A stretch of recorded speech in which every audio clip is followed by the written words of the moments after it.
let's touch on it from the perspective of average the average Chinese manufacturer that exports, let's say, consumer goods. Okay, because these people very often they have a very limited understanding, right, of quality. You go in their factories and you talk to people and you see that they don't even they were never trained in quality. There's not even a proper quality manager and so on.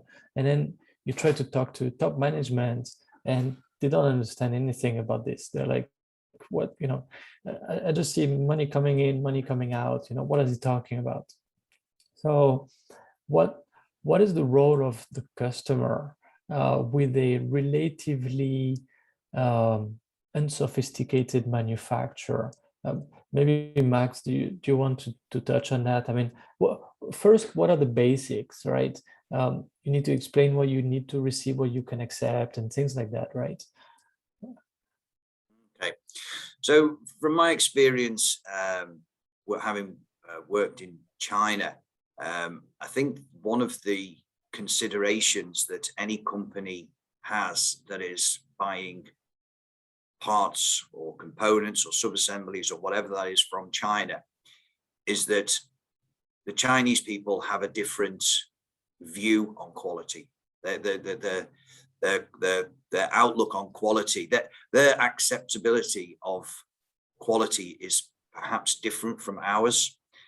Now, certainly when I worked in the automotive industry in China, the particular company that I worked for, although it was a global company, they only supplied internally to they supplied their sub-assembly to cars that were being manufactured within China for the Chinese market. And the reason for that was because they would accept a lesser quality. So these particular components that I was making were, surface products within the interior of a car. So it was visual to the occupants of the car. But their level of acceptance, it was difficult for me to understand that, having worked in some of the major automotive companies across Europe. It was difficult for me to understand how they would accept a lesser quality level.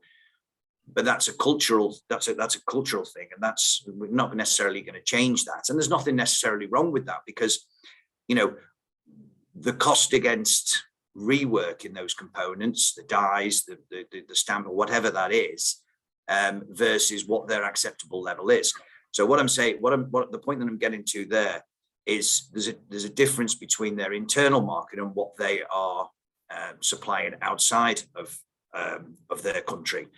So I think it's very important for any company that is going to buy components or sub-assemblies or whatever from Chinese manufacturers, is the need to be able to go in there and have a look to ensure that they're putting the right controls and measures and what's acceptable, because they can do a quality check and what's perhaps acceptable to you and I, is not acceptable by you and I, would be acceptable by them. So it's what that standard is as well.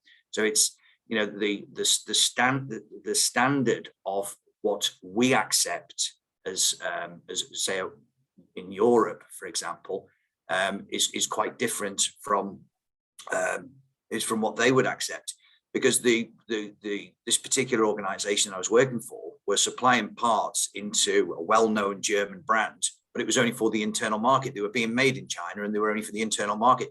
But those components were not acceptable by the same company that manufactured the same product in Germany. So there's a consideration there for anybody that's either already got suppliers from China or are thinking of setting up some supply chains out of China. I mean, it's not difficult to do, but you do need to understand that there is a difference there. Therefore, you need to put that in place, so put something in place to be able to support that.